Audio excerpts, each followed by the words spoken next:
Assalamualaikum warahmatullahi wabarakatuh. Bismillahirrahmanirrahim. Alhamdulillahi rabbil alamin. Wassalatu wassalamu ala nabiyyina Muhammad wa ala alihi wa ashabihi wa man ihtada bihadihi ila yaumiddin. Subhanaka la ilma lana illa ma 'allamtana innaka antal alimul hakim. Tuan-tuan dan puan-puan yang dirahmati Allah, kita sambung lagi bicara kita dalam matan Jauharatul Tauhid pada bab yang berkaitan dengan kewajipan mempelajari ilmu usuluddin. Dan kata Syekh rahimahullah, wa nafa'ana Allahu bihi wa bi'ulumihi fid darain amin ya rabbal alamin. Wa ba'du fal ilmu bi asli ad-din muhattamun yahtaju litabyin, yakni dan kemudian daripada itu maka menuntut ilmu dengan pohon agama itu fardhu ain atas tiap-tiap mukallaf, dan demikian mengajarkan ilmu itu yang berkehendak kepada membinakan daripada pihak sukarnya kepada orang yang alim. Ini maksud yang diberikan oleh Syekh. Makna harfiahnya wa ba'du, dan selepas daripada itu fal ilmu, maka ilmu bi asli din, dengan asal agama. Ilmu dengan, kata Syekh, pohon agama, asas agama, tiang agama, akar agama. Muhattamun ay bermakna mulzamun, sesuatu yang mulzam, sesuatu yang dimestikan, sesuatu yang diwajibkan. Diterjemahkan dengan fardhu ainin, fardhu ain, wajib secara ainin ke atas tiap-tiap mukallaf. Yahtaju, ia memerlukan, litabyini, kepada yang menerangkan. Artinya dalam bait yang satu ini Syekh menyatakan kewajipan mempelajari ilmu agama, kewajipan mempelajari ilmu asas agama iaitu ilmu usuluddin, dan kewajipan tabyin, memberi penerangan, memberi pengajaran dan menyebarluaskan ilmu usuluddin. Syahadan adapun lafaz ba'du, dia bincang nahwu sikit, dia bincang grammar sikit berkenaan dengan lafaz wa ba'du, maknanya dan hukumnya. Wa ba'du, kalau tuan-tuan mengaji bahasa Arab, dia termasuk dalam zaraf. Dia ada ba'du, dia ada ba'da. Bab dia adalah bab i'rabu qabla wa ba'da. Bab pada menyatakan i'rab qabla dengan ba'da. Jadi ada masa baca ba'da, ada masa baca ba'du, ada masa ba'di, min ba'di, ada masa baca qabla, ada masa baca qablu, ada masa baca qabli. Tapi kena ingat, ba'du dengan qablu kalau dibaca dengan dhammah, kalau dibaca dengan dhammah, i'rabnya adalah mabni. I'rabnya adalah mabniyun 'ala dhammi, dibinakan di atas dhammah. Li ta'alluqihi bil mahdhuf, kerana dia ada hubung kait dengan yang dimahdhufkan. Mudahnya begitu. Lillahil amru, bagi Allah lah kekuasaan, wewenang. Lillahil amru min qablu wa min ba'du. Nampak? Min tu harful jar, sepatutnya dibaca min qabli wa min ba'di. Tak, lillahil amru min qablu wa min ba'du. Bagi Allah lah urusan pemerintahan, min qablu, daripada sebelum, wa min ba'du, dan daripada selepas. Kerana dibaca dengan dhammah, dhammah kerana ada yang mahdhuf, ada yang dihazafkan, ada yang digugurkan dari sebutan, tapi mesti difahami. Lillahil amru min qablu, daripada sebelum apa? Min qabli khalqis samawati wal ard, sebelum diciptakan langit dan bumi. Wa min ba'du, dan selepasnya, selepas apa? Wa min ba'di khalqis samawati wal ard, sebelum ke, selepas ke penciptaan langit dan bumi, kekuasaan itu milik Allah Azza wa Jalla. Kemudian di sini wa ba'du, dan selepas daripada itu. Daripada apa? Selepas daripada selawat, salam, basmalah, selawat, selepas daripada bismillah, selepas daripada kata alhamdulillah, selepas daripada selawat dan salam ke atas Rasulullah sallallahu alaihi wasallam. Baik. Adapun lafaz ba'du, yang pertama zaraf zaman, atas kata setengah ulama. Zaraf zaman, zaraf kata tunjuk yang menunjukkan kepada masa. Dan kata setengah ulama zaraf makan. Zaraf makan bukan makan minum, makan ni merujuk kepada tempat, iaitu kata tunjuk yang menunjukkan kepada tempat. Dan adapun yang memulai membaca ba'du, orang yang pertama baca ba'du, ada beberapa pandangan, iaitu ada pandangan yang mengatakan Nabi Daud alaihi salam. Ini berdasarkan hadis yang amat dhaif yang diriwayatkan oleh Abu Musa, daripada Abu Musa al-Ash'ari. Awwalu man qala amma ba'du Daud an-Nabiy alaihi salam wa huwa faslul khitab. Orang yang pertama kata amma ba'du adalah Nabi Daud alaihi salam, dan itu adalah pemisah perkataan. Jadi daripada mula kata-kata yang menunjukkan kepada pembukaan, sebelum nak masuk kepada isi kandung yang dimaksudkan dengan kata-kata atau penulisan, maka disebut dengan amma ba'du. Hadis ini diriwayatkan oleh At-Tabrani dan Ibn Asim, wa fi isnadihi matruk. Dan ada yang mengatakan yang mula-mula kata amma ba'du adalah Qais atau Ka'b ibn Lu'ay atau Ya'rib atau Subhan, wallahu alam. Kata ulama, adapun makna ba'da itu berpindah permulaan kepada yang disahaja. Yang disahaja yang dimaksudkan. Makna ba'du tu dia nak berpindah daripada muqaddimah kepada perkara yang dia maksudkan daripada perbuatan.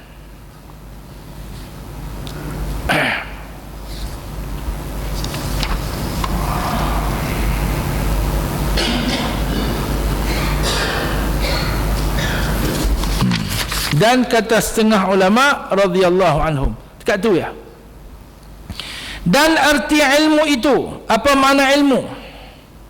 Apa makna ilmu? Dan arti ilmu itu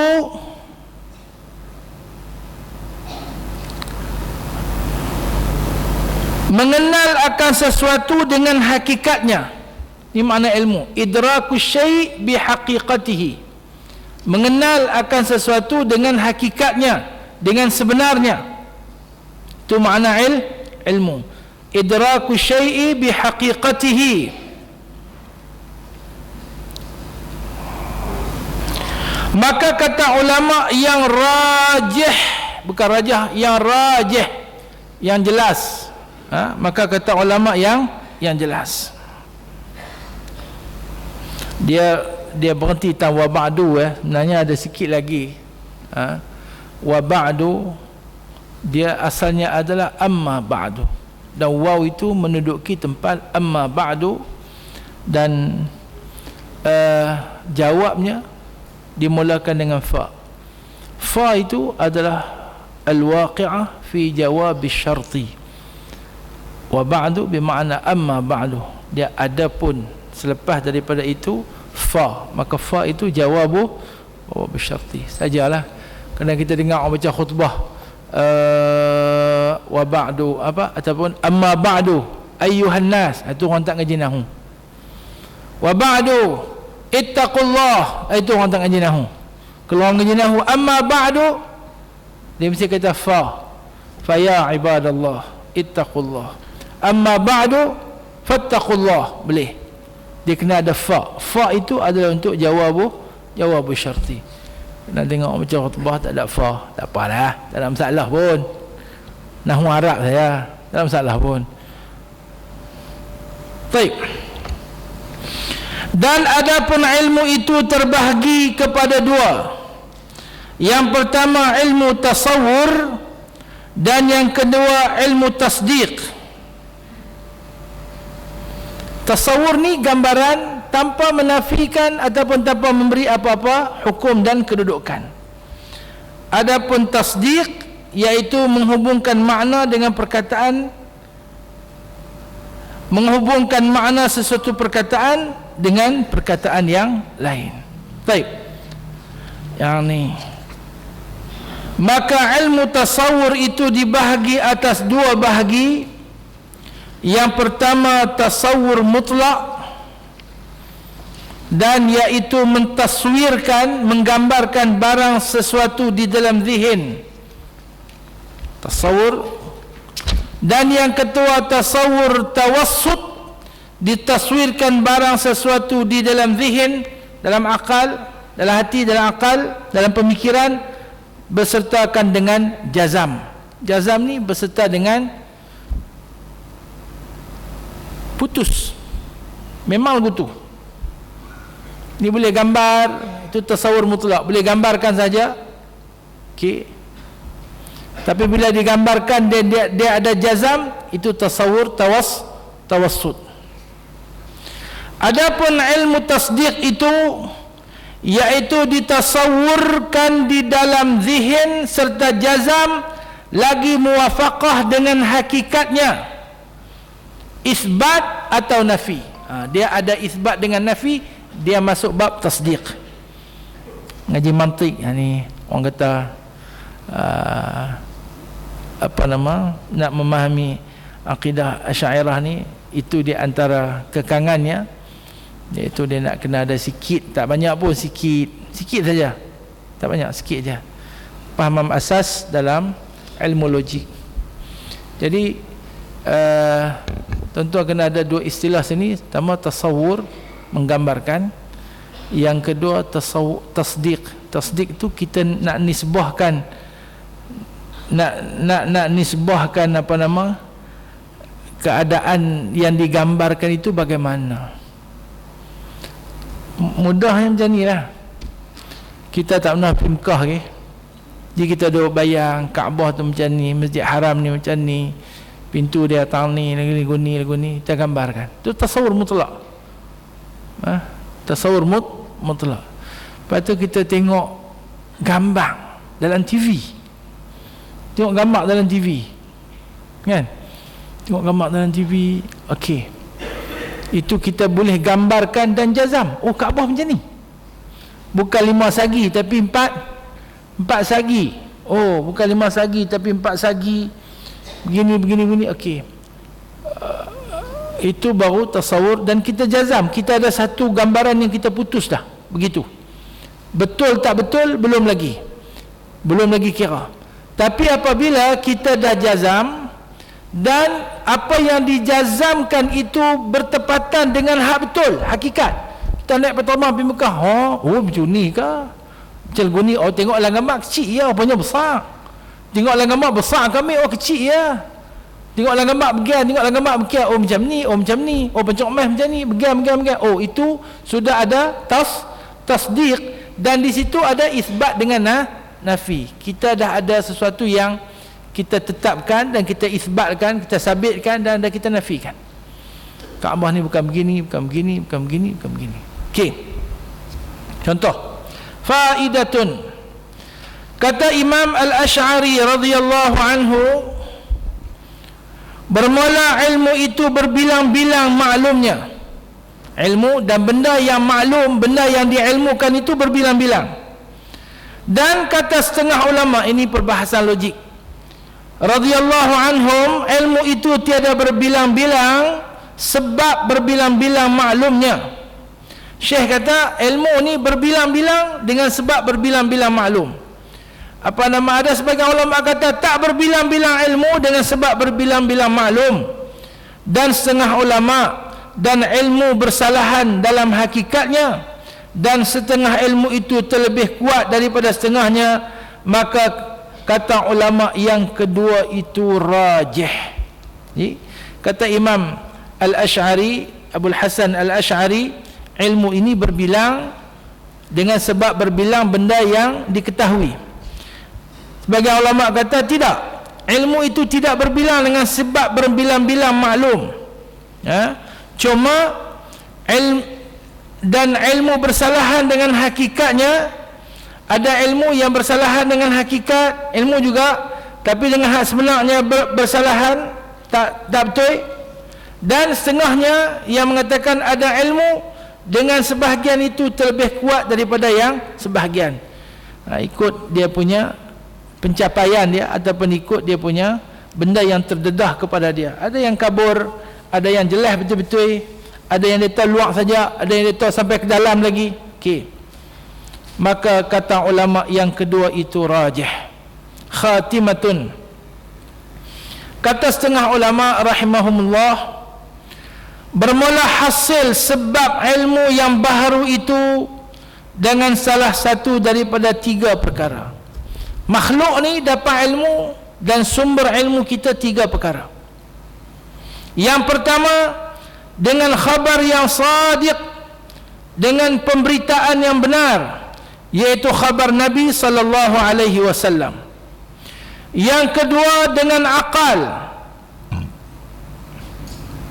dan kepada akal yakni nazar. Nazar ni perenungan, tengok, dan fikir, kepada mengambil istidlal daripada wujud alam serta baharunya, maka iaitu menunjukkan atas wujud Allah yang bersifat kamalat, lagi maha suci Allah daripada segala sifat kekurangan. Jadi ilmu ni yang pertama dengan apa Nabi habaq, yang kedua dengan sebab menggunakan akal fikiran, memikirkan, dan yang ketiga hawas, yakni panca indera, yang 5 perkara, dan iaitu penglihat, pendengar, pengerasa, dan penyentuh. Maka inilah kata ulama yang rajih. Jadi apa nama, panca indera yang Allah Ta'ala bagi ini juga adalah sebahagian daripada sumber ilmu, iaitu mata melihat, telinga mendengar, hidung menghidu, lidah merasa, lidah dengan apa nama, lidah dengan kulit kita ni boleh merasa. Baik. Sejarah perkembangan ilmu tauhid.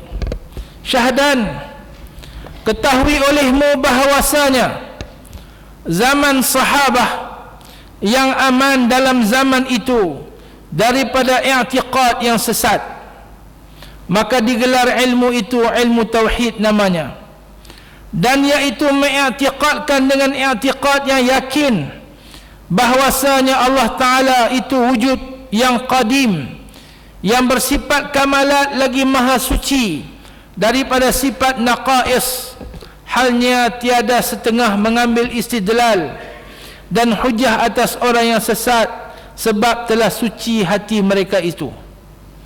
Hingga zahir fitnah dan i'tiqad yang sesat daripada Wasil namanya, yang anak Ata, yang Mu'tazilah, yang duduk pada satu persanawi dengan Syekh Hasan Basri. Persanawi ni dia duduk mengaji dengan Syekh Hasan Basri rahimahullah. Maka Wasil ini menzahirkan i'tiqadnya yang sesat kepada gurunya Syekh Hasan Basri namanya. Maka ketika itu berhujah Syekh Hasan Basri kepadanya, hingga hairanlah dan lemah Wasil anak Atta itu daripada mengamal hujah, maka keluar wasil dari majlis Hasan Basri, dan serta Hasan Basri itu jamaah orang yang ahli ilmu yang benar, maka menamai Hasan Basri akan dia waktu itu Mu'tazilah yang salah i'tiqadnya. Ini nak cerita, ada seorang nama Wasil Ibn Atta As-Sakandari, asalnya mengaji kepada Hasan Basri, seorang tabi'in yang terkenal, dan akhirnya berlaku pertengkaran ataupun berlaku perdebatan di antara beliau dengan gurunya dalam masalah anak kecil, kalau tak silap ingat, yang mati dalam keadaan anak orang kafir yang mati ketika kecil. Sehinggalah beliau menyatakan pandangan beliau yang menyanggahi pandangan Ahlus Sunnah wal Jamaah, dan beliau keluar meninggalkan majlis Hasan Basri dengan orang-orang yang sependapat dengan beliau.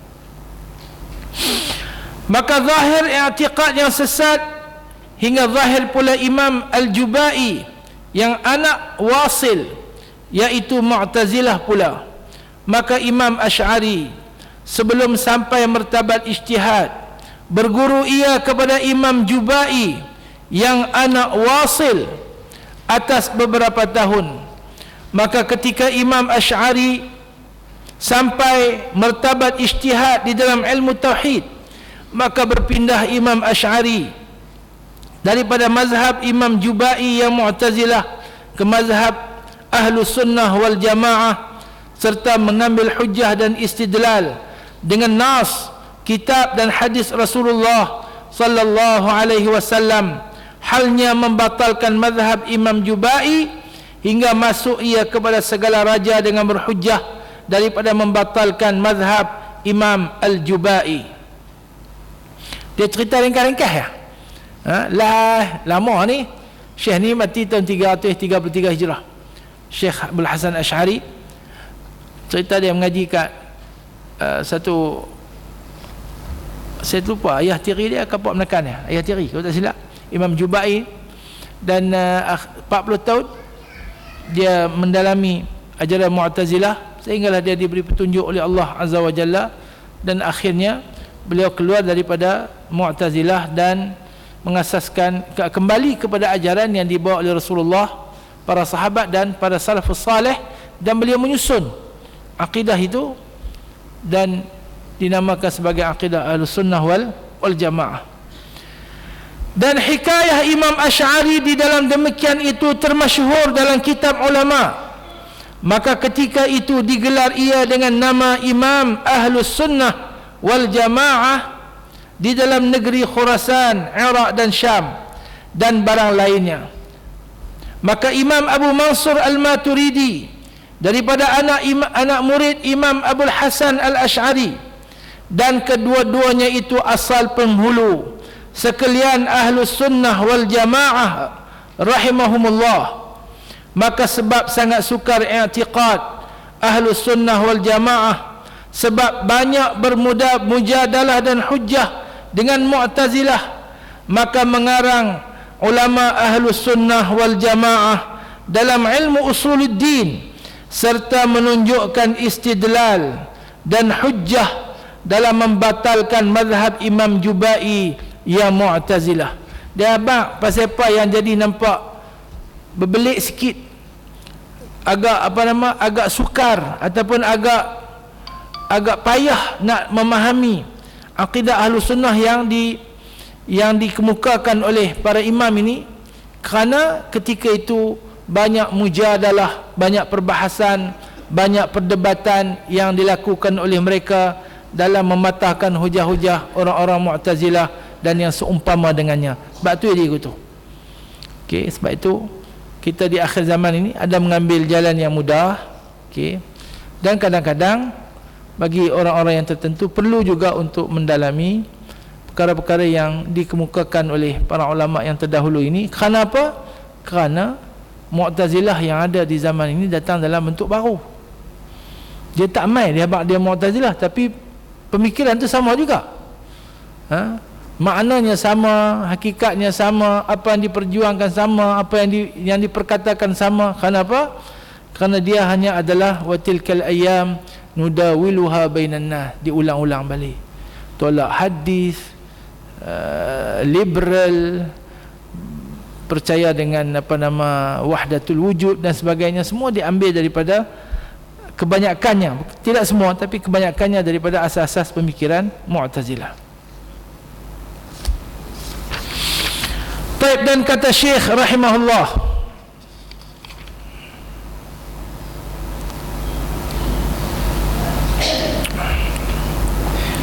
lakin minat tatwili kallatil himam fasara fihi al-ikhtisaru multazam, lakin minat tatwili kallatil himam fasara fihi al-ikhtisaru multazam, yakni tetapi ia cenderung daripada panjang kitab Usuluddin yang dikarang oleh ulama yang dahulu, maka lelah cita-cita dalam membicarakan di dalamnya, maka jadilah ikhtisar ringkasan di dalamnya itu, bukan ayat itu, di dalamnya itu wajib di atas kifayah bagi ulama rahimahumullah. Artinya nak cakap dalam-dalam, nak cakap panjang-panjang dalam perkara-perkara yang dah dibincangkan dengan Mu'tazilah ni, sampai yang bersangkutan dengan ilmu logik, pemikiran, falsafah yang tinggi-tinggi. Kalau kita orang yang kurang ilmu ini nak memahami juga, maka dia akan menjadi lelah, kallatil himam, jadi penat, cita-cita kita, motivasi kita akan jatuh. Maka berkewajipan kepada para alim ulama untuk meringkaskan akidah yang benar ini untuk dipahami oleh orang-orang awam. Taib. Syahdan. Bermula wajib dituntut oleh sekalian orang yang mukallaf itu tiga perkara. Dan tiga perkara ini berasaskan kepada hadis Jibril alaihissalam. Jibril datang, dia tanya Nabi, yang pertama berkenaan dengan iman, yang kedua berkenaan dengan Islam, dan yang ketiga berkenaan dengan ihsan. Anta'budallah ka'annaka tarah fa in lam takun tarah fa innahu yarak. Kemudian baru dia tanya berkenaan dengan kiamat.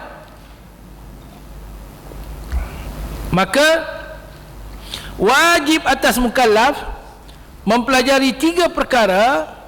Yang pertama ilmu tauhid, iaitu yang dinamai ia ilmu usuluddin ataupun ilmu sifat ataupun ilmu kalam. Yang kedua ilmu fiqh, yang sekadar menghasilkan ibadah kita kepada Allah.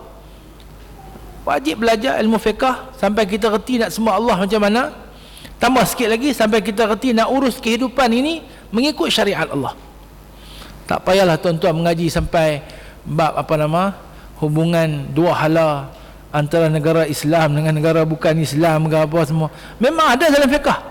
Memang ada dalam fiqh semua. Bab qarain, bab perundangan, itu bagi ke hakim lah. Sampai nak mengaji dalam-dalam macam mana nak buat bond Islam, macam mana nak itu fardu kifah. Yang fardu ain sampai reti nak mengabdikan diri kepada Allah Azza wa Jalla, dan nak reti nak hidup cara orang Islam. Penting tuan-tuan. Ini amat penting. Menguruskan kehidupan sebagai seorang Islam, praktis Islam. Kalau hanya nama Islam tapi tak praktis Islam, dia amat terdedah untuk keluar daripada Islam. Dia tak sayang kepada Islam. Dia tak reti dan dia tak faham kepada Islam. Dan yang ketiga ilmu tasawuf namanya. Tasawuf ni pun ada orang kata mengaji tasawuf tak boleh. Tasawuf ni macam ayat acak. Tahu ayat acak? Ayat acak tak tahu tak apa. Tasawuf ni kotak macam ayat acak. Ini pun agak keterlaluan. Tak mahu sembang panjang sekali. Kita ni agak banyak juga. Masa kita pun tak panjang. Kalau kita boleh perhabis 2 hari ni, kita perhabis lah. Kalau tak boleh, kita tengoklah macam mana. Taib.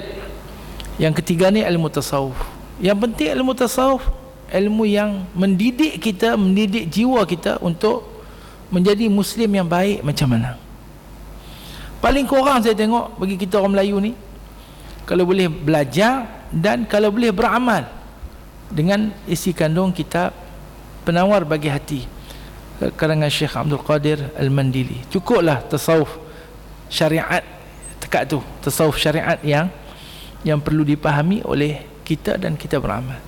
Pertama dalam kitab tu dia cerita berkenaan dengan anggota kita yang 7, kan? Mulut, mata, hidung, tangan, kaki, perut, kemaluan, telinga. Mata, telinga, mulut, tak, 7 semua. Ada kat atas ni, apa dia? Mulut, mata, hidung, telinga. Lepas tu kaki, tangan sekali. Kemudian perut. Kemudian kemaluan. Macam mana nak jadi seorang Muslim? Macam mana kita nak urus benda-benda tu? Hak itulah kita. Kemudian dia cerita berkenaan dengan sifat-sifat dalaman. Hak buru-buru, hak kotor-kotor. Banyak cakap, banyak makan, dengki, apa lagi? Macam-macam sifat mazmumah yang perlu kita kenal dan kita buang.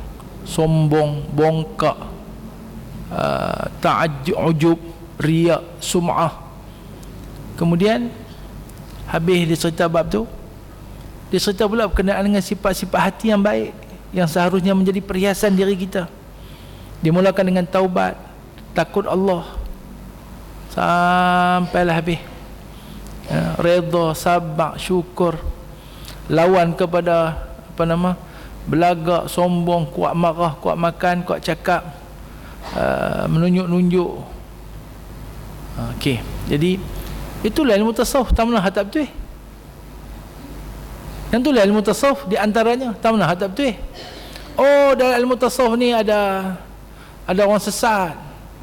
Percaya dia jadi Allah lah, apalah, kok Nur lah, kok ni lah, Tok Syekh dia pergi lah. Okey, kita tak nafikan dalam ilmu tasawuf ada yang tersesat. Dalam ilmu tauhid ada orang sesat tak? Ada. Syiahnya, Mujassimahnya, apa lagi? Mu'tazilahnya. Adakah oleh kerana ada kumpulan sesat dalam memahami tauhid, memahami akidah, maka ilmu akidah tu tolak semua, tak usah mengaji? Betul? Yang tu tak apa nak betul. Macam tu juga kalau dalam ilmu tasawuf ada di sana kesesatan berlaku pada orang-orang tertentu, kumpulan tertentu, bukanlah menjadi satu alasan untuk kita tolak ilmu tasawuf semua untuk tidak dipelajari. Ini agak keterlaluan. Dan tuan-tuan, kita lihat sendiri apabila sebahagian daripada umat, yang segelintir daripada umat yang kononnya nak berpegang dengan yang sebenar dan menolak ilmu tasawuf, tiba-tiba mereka mengabaikan aspek-aspek penting dalam kehidupan, di antaranya akhlak. Dan tasawuf ini bertitik tolak kepada akhlak, maka sehingga lahirlah orang-orang yang tidak berakhlak, tetapi berbajukan dengan baju ulama. Akhlaknya tidak ada, cakapnya, sikapnya, tindakannya jauh daripada akhlak yang dibawa Nabi SAW. Bahkan mendidik anak-anak dengan cara yang tidak berakhlak, menjadi orang yang tidak berakhlak. Anak-anak didik, bukan maksud saya anak-anak sekolah ni, anak-anak didiknya, pelajar-pelajarnya, murid-muridnya yang dinisbahkan kepada orang-orang yang sebegini tidak ada akhlak. Cakap lebih kurang ikut suka, di mulut ini hanya kalimat-kalimat yang makian, wajah pun nak senyum payah, terkenal dengan muka yang masam saja, memandang dia saja beriman, orang lain itu berada dalam keadaan yang tidak beriman. Mereka sahaja yang mukmin, orang lain itu kufur. Mereka sahaja yang ada tauhid, orang lain itu syirik. Mereka sahaja yang berpijak di atas Quran dan sunnah, orang lain itu berpijak di atas bid'ah dan khurafat dan sebagainya. Ini di antara hasil pengabaian aspek akhlak dalam pendidikan. Baik. Dan arti himam, racana daripada cenderung hati kepada sesuatu. Okey, himam ni orang Melayu kata semangatlah. Semangat, keinginan. Iaitu ada kalanya cenderung kepada kemuliaan akhirat maka ia dinamai nafsul mutmainnah, dan ada kalanya cenderung kepada perbuatan bangsa dunia, maka dinamai ia nafsul ammarah dan hawa nafsu. Jadi himmah kita ni kena tinggi, dan kecenderungan kita hatta hawa kita, hawa nafs, hawa ni hangat dia tu, hawa nafsu kena turut dengan ajaran yang dibawa Nabi Muhammad sallallahu alaihi wasallam. La yu'minu ahadukum hatta takuna hawahu tab'an lima ji'tu bih. Tidak sempurna iman seseorang kamu sehinggalah kecenderungannya, kehendak nafsu dia itu tab'an lima ji'tu bih, menuruti, menepati dengan syariat yang aku bawa. Kita tak dapat lari daripada mempunyai keinginan. Teringin. Sesekali ku rasa teringin. Siapa dia kata lah? Teringin. Lagu tu pun nama teringin kan? Teringin kita tak dapat elak teringin. Teringin nak makan, teringin nak minum, teringin nak kaya, teringin nak senang, teringin, semua teringin. Tapi teringin tu kena urus ikut syariat. Segala keinginan biar membawa ke syurga. Ini keluar sikit lah, tapi moga kita boleh faham benda ni. Teringin nak kaya, sampai tahun mana nak kaya? Maka pastikan keinginan kepada kekayaan itu kita laksanakan, kita realisasikan dalam hidup ini, dan akhirnya membawa kita ke syurga. Itu yang paling penting.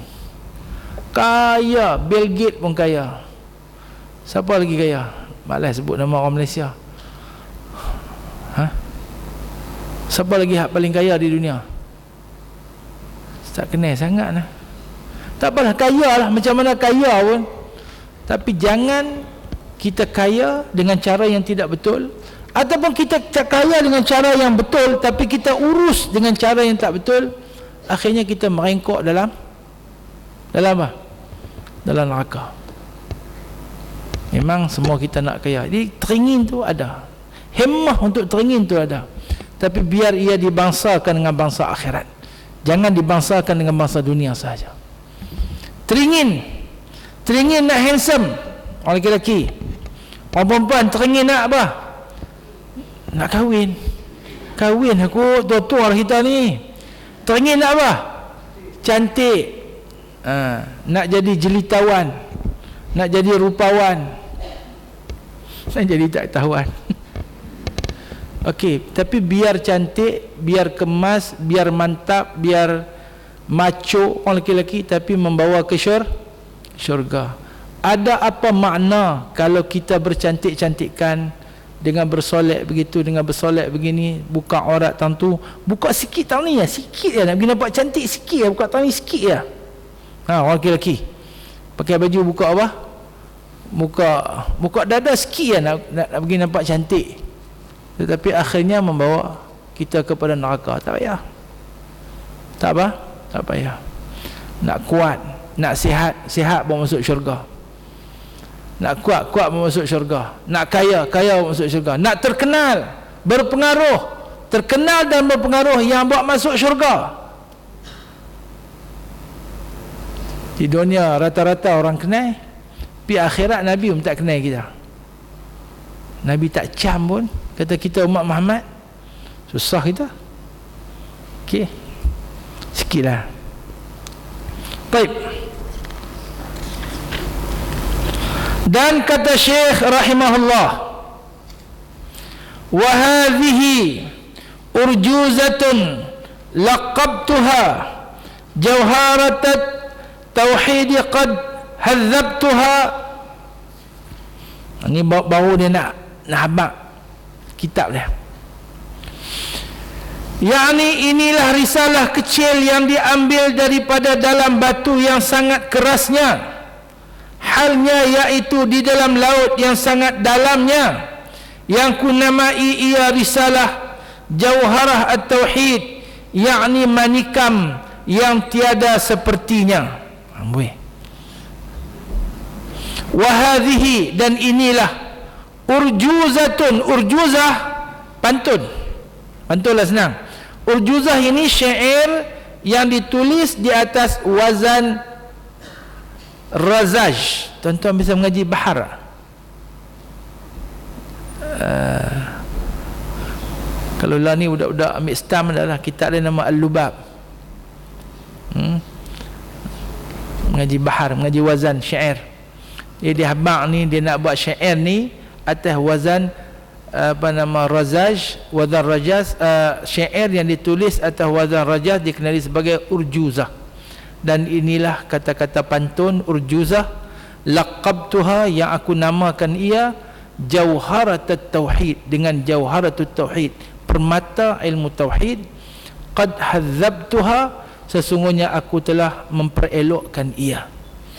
Jadi wazan rajaz ni di atas 3 taf'ilah yang diulang,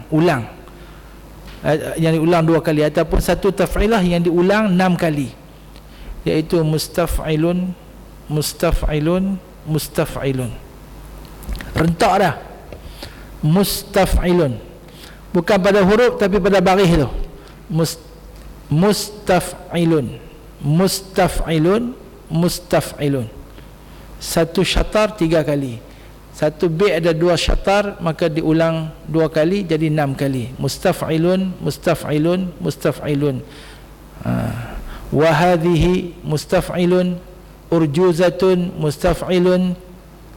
Wa hadhihi urjuzatun, laqabtuha, mustaf'ilun, mustaf'ilun, mustaf'ilun. Jauharatat, mustaf'ilun. Tauhidi qad, mustaf'ilun. Hadzabtuha. Dia ambil 3-3. Wa hadhihi 4, mustaf'ilun. Wa hadhihi urjuzatun, laqabtuha, jauharatat, tauhidi qad, hadzabtuha. Okey, itu nak abang mana urjuzah. Pantun dia begitu.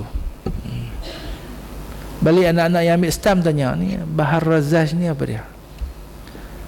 Yakni maka iaitu racana daripada i'tiqad 2 imam, Abul Hasan Al-Ash'ari dan Abu Mansur Al-Maturidi rahimahumullah.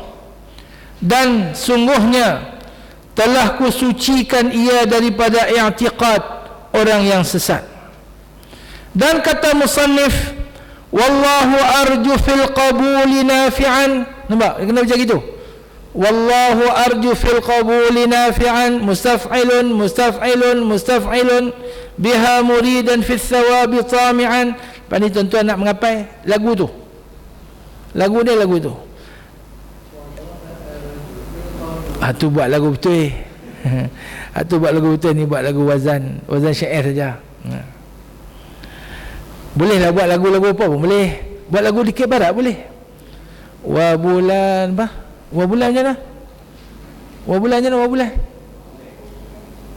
Wa bulan, oh wa bulan, wa bulan teraju 3. Wallahu arju fil qabul.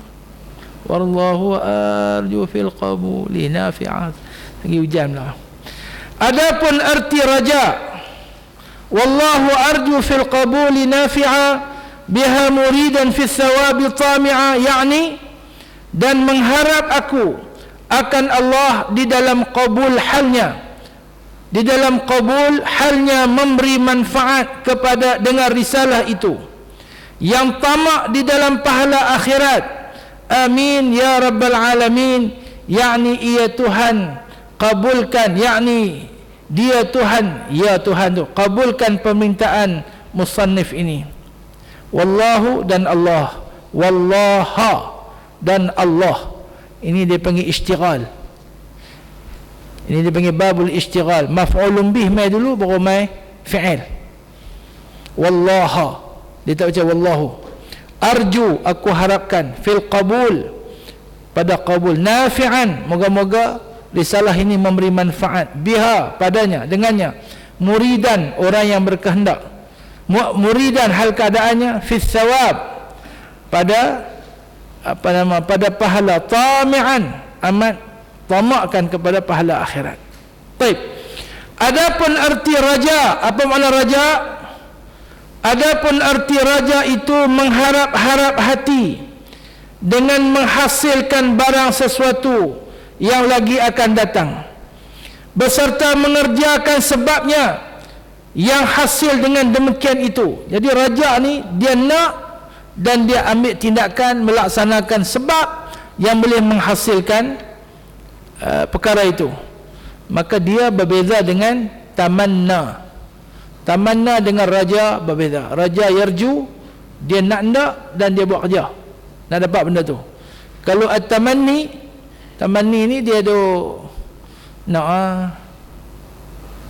lah, dia nak ya, tapi tak ada apa, tak ada tindakan. Itu disebut sebagai angan-angan. Angan-angan berbeza dengan harapan. Raja ini maknanya harap. Maka inilah racana yang mahmud, yang terpuji, maka iaitu daripada setengah sifat hati yang dipuji. Dan arti nama qabul itu menerima dengan barang sesuatu, menerima dengan barang sesuatu. Ayat racana daripada rahimahullah dengan dia, dengan tiada i'tirad atas orang yang mengerjakan ia. Maka inilah kata ulama yang rajih, bukan rajah, yang rajih, dan kata setengah ulama yakni diberi pahala ia atas demikian itu. Taib. Jadi qabul ini makna terima. Terima macam mana yang disebut oleh Syekh, tanpa i'tirad, diterima dengan tiada ada bangkangan atas orang yang mengerjakan dia. Dengan apa yang disebut di sini makna diterima, artinya tidak dibangkang terhadap orang yang melaksanakan ataupun yang melakukan apa yang dinyatakan. Itu makna qabul. Qabul makna dapat diterima, accepted. Satu makna qabul, artinya benda yang boleh diterima dan tidak ada dibangkang. Satu lagi makna qabul adalah diberi pahala. Itu lebih mendalamnya. Pada Allah Azza wa Jalla, benda yang diberi pahala itu maknanya qabul. Dan arti tamak, yaitu mengerjakan ibadah kepada Allah keadaan mengharapkan pahala akhirat, maka yaitu tamak yang mahmud, tamak yang dipuji. Dan adapun tamak atas pekerjaan yang bangsa dunia, maka yaitu sifat hati yang mazmumah, mengharapkan pahala akhirat, tamakkan kepada pahala akhirat itu dipuji. Tapi tamakkan kepada balasan dunia itu adalah perkara yang dikeji. Al-'iyadzubillah. Taib martabat ibadah.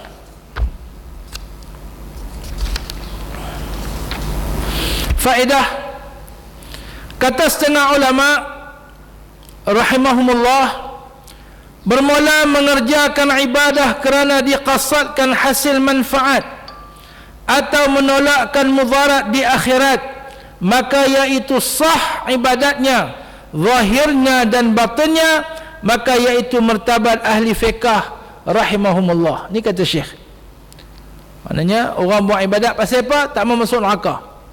Pasal apa? Pasal nak dapatkan syurga. Ini adalah martabat ibadah yang disebut sebagai ibadatul fuqaha, ibadat orang-orang fiqh. Dan ibadat ini sah pada zahir dan batinnya, luar dan dalam.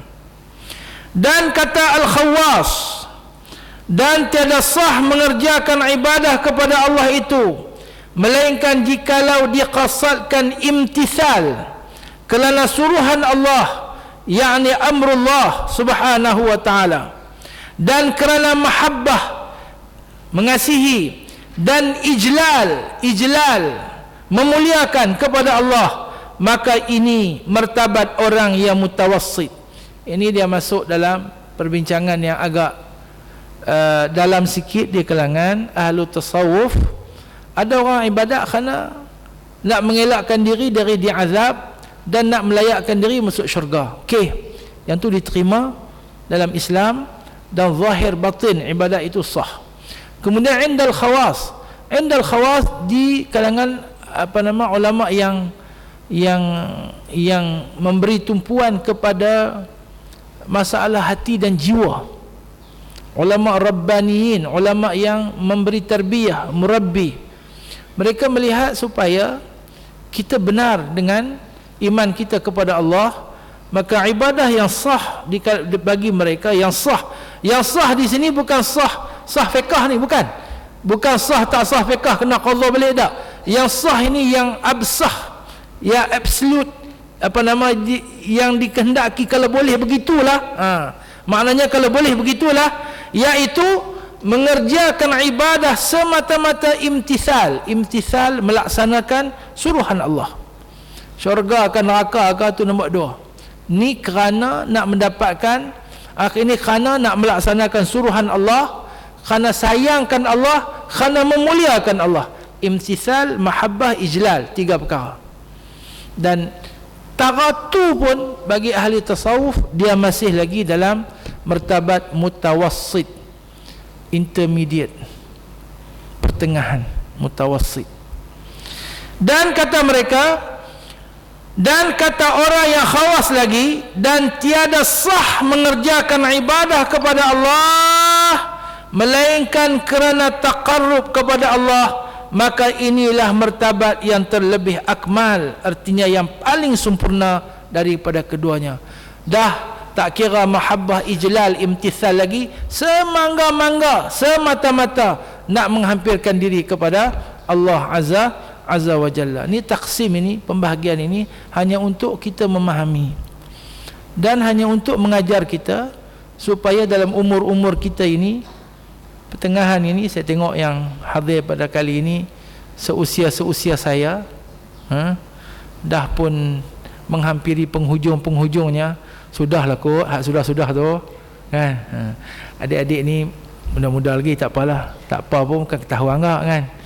Jadi hati-hati, kita ni duk mengaji banyak kan, duk mengaji banyak kitab ni, daurah ni, tok guru ni, tu tak masuk mengaji dalam YouTube lagi, tu tak masuk mengaji dalam YouTube lagi, alhamdulillah.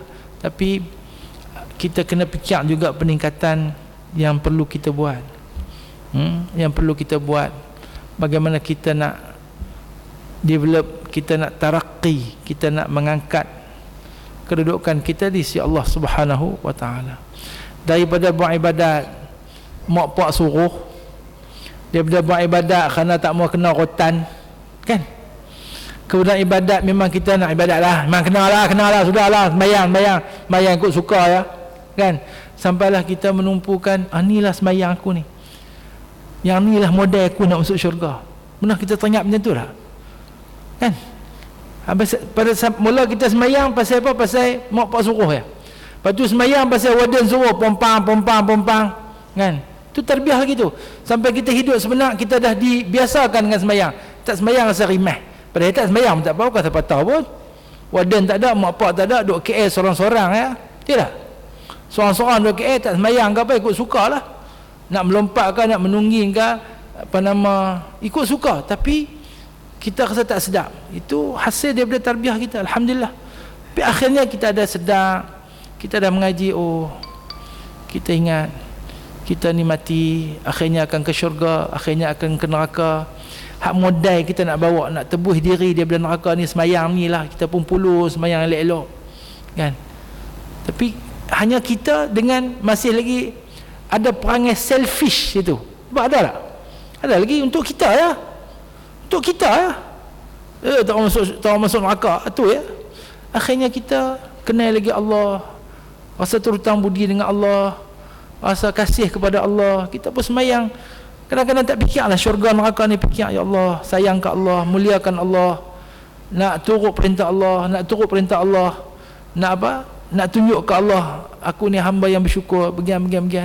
Akhir sekali nak menghampiri, tak ada dah. Yang ada hanya kita dengan Allah. Kita nak menghampirkan diri kepada Allah, kita nak dekat dengan Allah. Yang tu ya. Kita nak dekat dengan Allah, kita nak hampir kepada Allah Azza wa Jalla.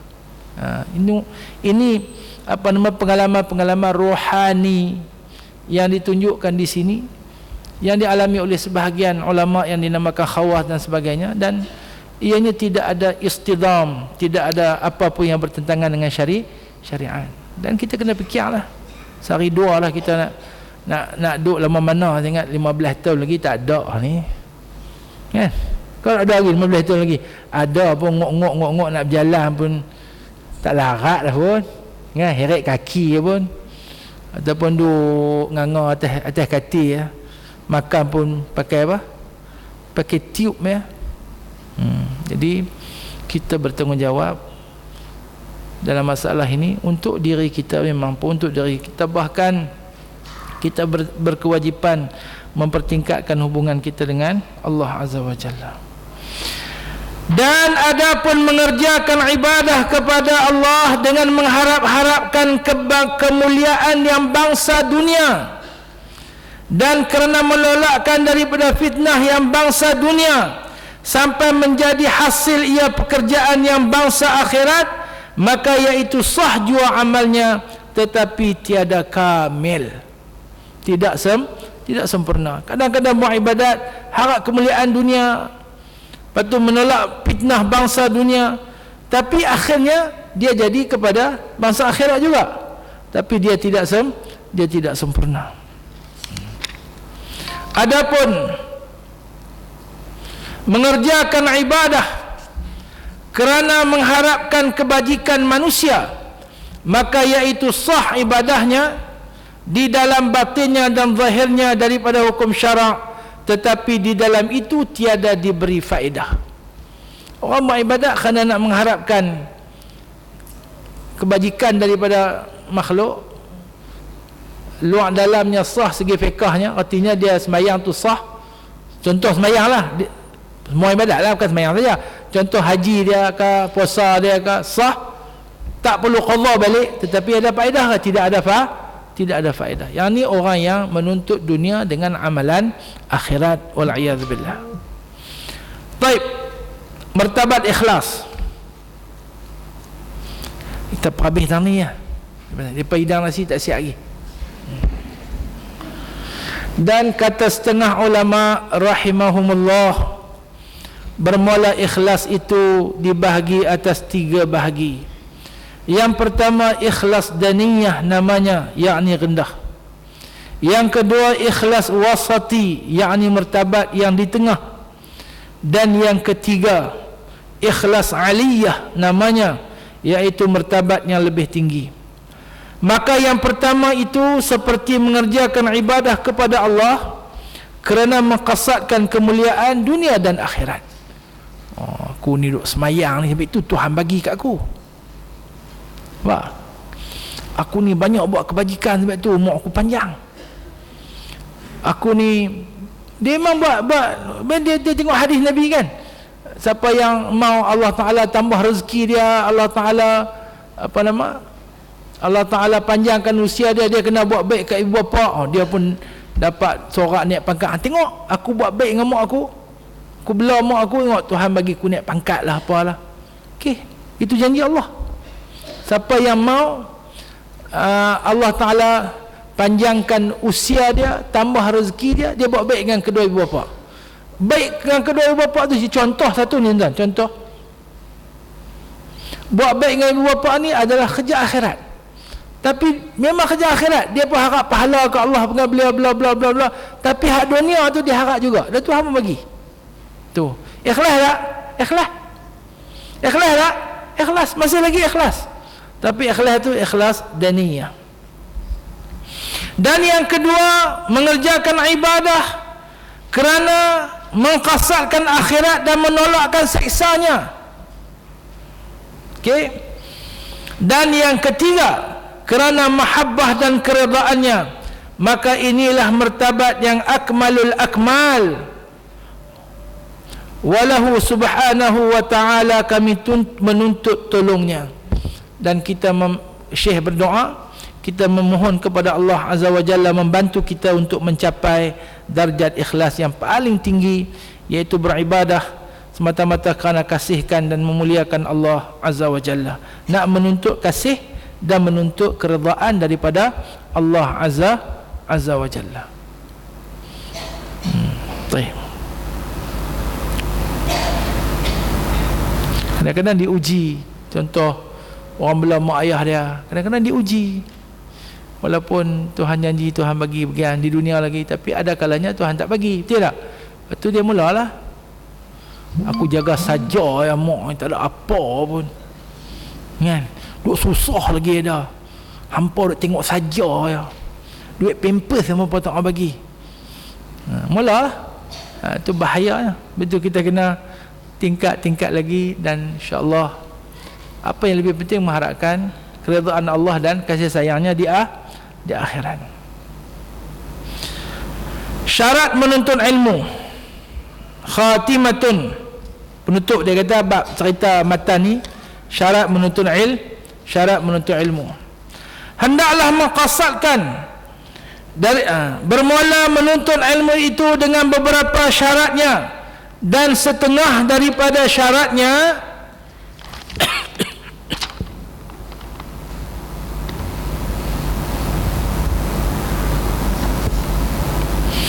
bermula menuntut ilmu itu dengan beberapa syaratnya dan setengah daripada syaratnya itu hendaklah mengqasadkan daripada menuntut ilmu itu kerana diamalkannya, hal tiada kerana lainnya, seperti belajar kitab kerana harta, atau kerana takhasum, atau mengalah-ngalah antara manusia, atau jahu, atau barang sebagainya, atau jahu, atau barang sebagainya. Okey, menuntut ilmu kerana nak diamalkan ilmu.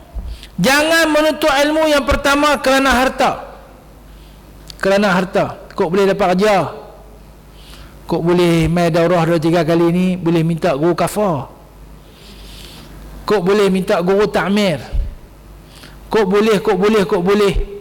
Dan zaman dahulu ada wakaf yang dikhususkan bagi orang menuntut ilmu. Pasal apa dia pergi mengaji? Pasal dia nak dapat beasiswa wakaf tu. Tidak dia apa, nak makan pun tak ada. Okey. Ini ulama kata dulu, talabna al-ilma li ghairillah fa aba ayakuna illa lillah. Kami dulu mengaji, ada sebahagiannya bukan kerana Allah pun, kerana lapang ya. Mengaji dapat duit, mengaji dapat makan, pergi mengaji. Kan? Main majlis ilmu orang bagi makan free, baik tu hak main mengaji. Pasal bukan nak main mengaji, pasal nak makan free. Minta maaf tuan-tuan berasa hati saya cakap gitu. Di kampung kan, mengaji dapat makan bubuk kacang, orang buat kenduri apa semua. Jadi main mengaji bukan kerana nak cari ilmu, main mengaji kerana apa? Kerana nak makan free. Ulama kata kami mengaji dulu bukan kerana Allah, tapi dia tak mau jadi kecuali kerana Allah juga. Memang mula-mula main itu bukan kerana Allah, tapi bila mengaji akhirnya dia jadi kerana Allah. Itu kan ilmu akhirnya menjurus kepada mengikhlaskan diri kepada Allah. Moga-moga kita pun begitulah. Mungkin kita main kerana bos suruh, dia tulis itu sila hadir kan, kita pun tergedik-gedik lah hadir.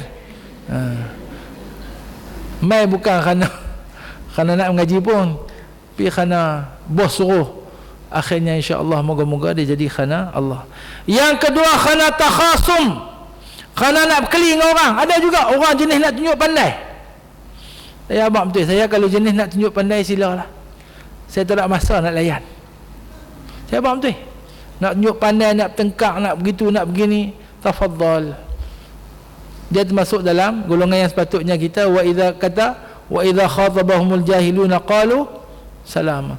Walaupun dia alimul lisan, alim pada lidah, tetapi munafiqul qalb, hatinya hati munafik. Buat apa tak payah layan. Tak payah layan. Takhasum, mengaji pasal apa? Pasal nak challenge. Takhasum tu mengalah-ngalah dalam perdebatan. Kira ajak berdebat saja. Malu kat orang. malu kat masyarakat, malu kat orang bukan Islam, malu kat belia-belia, malu kat pemuda yang tak apa pandai agama ni. Dia kata apa dia orang agama ni, malu kat orang. Ataupun jahu ni malah jah, ataupun kerana pangkat, mengaji kerana bulak pangkat, BP. Ingat tu, BP. Tengok minyak BP, bulak pangkat. Bulak pangkat. Lepas tu kata nak mengaji pun biar sampai masuk syurga, nak berilmu pun biar sampai masuk syurga, nak berpangkat pun biar sampai masuk syurga, nak berbincang dalam masalah ilmu, bincang tak ada masalah, tapi biar sampai masuk syurga. Bincang tak selesai, sampai nak tunggu akhirat pula depan Allah Ta'ala nak kena mesyuarat sekali lagi. Tak mau saya pi ya. Saya tak mau. Saya tak mau berdiri lama daripada mahsyar. Tuan-tuan nak berdiri ya. Dan setengah syaratnya itu, hendaklah membaca ia akan risalah kitab dari permulaan sampai kepada akhirnya. Mengaji sampai habis. Dengan mengaji sekerak belah, berguru ke padang datar, berburu di padang datar, dapat rusa berbelang kaki, berguru ke palang ajar, bagaikan bunga kembang. Amboi, depa ni tak tahu pun. Mengaji tak habis, bunga tak ada nak kembang, jatuh dah. Tak boleh. Baik. Yang ketiga, setengah syaratnya hendaklah ada risalah yang dibaca itu risalah yang melengkap segala ilmu. Artinya jangan mengaji tumpu kepada benda-benda yang tertentu sahaja dan mengabaikan aspek yang lain. Yang keempat, dan setengah syaratnya hendaklah ada guru itu mursyid. Ini Jabatan Pelajaran buat pengupayaan guru pendidikan Islam, nak membina guru-guru yang mursyid, lagi memberi nasihat atas anak muridnya, guru mursyid yang membimbing. Ini guru mursyid dapat apa? Dapat sijil guru mursyid, lantikkan sebagai guru mursyid. Mursyid dah kah?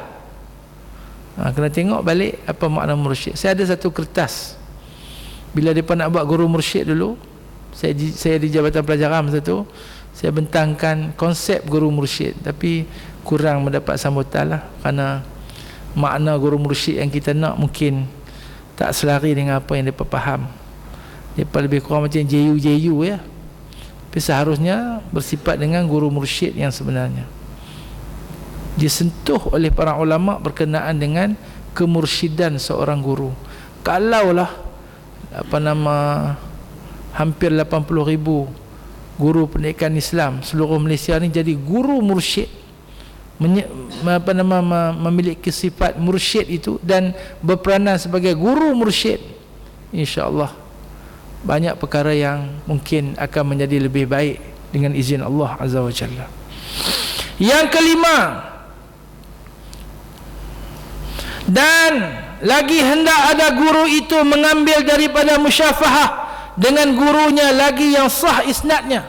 Guru tu pun dia mengaji, dia nak mengajar, dia mengaji, dan ilmunya ada sandaran, ada isnad, ada yang bersambung, bukan mengaji kat YouTube. Saya malas nak sentuh bab ni tak lagi, jadi sensitif. La indahum sanad wala sanad riwayah, la sanad riwayah wala sanad dirayah, bas ya'khuduna al-ilma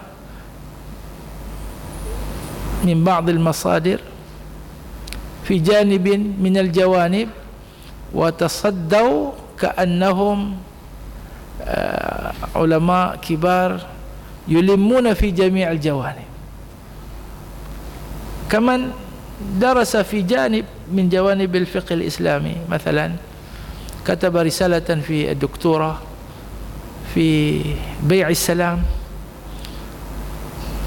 ونجح وحصل على الشهادة الدكتوراه وخرج إلى الناس كأنه عالم بجميع الشريعة الإسلامية، أصبح خبير في الإسلام كله.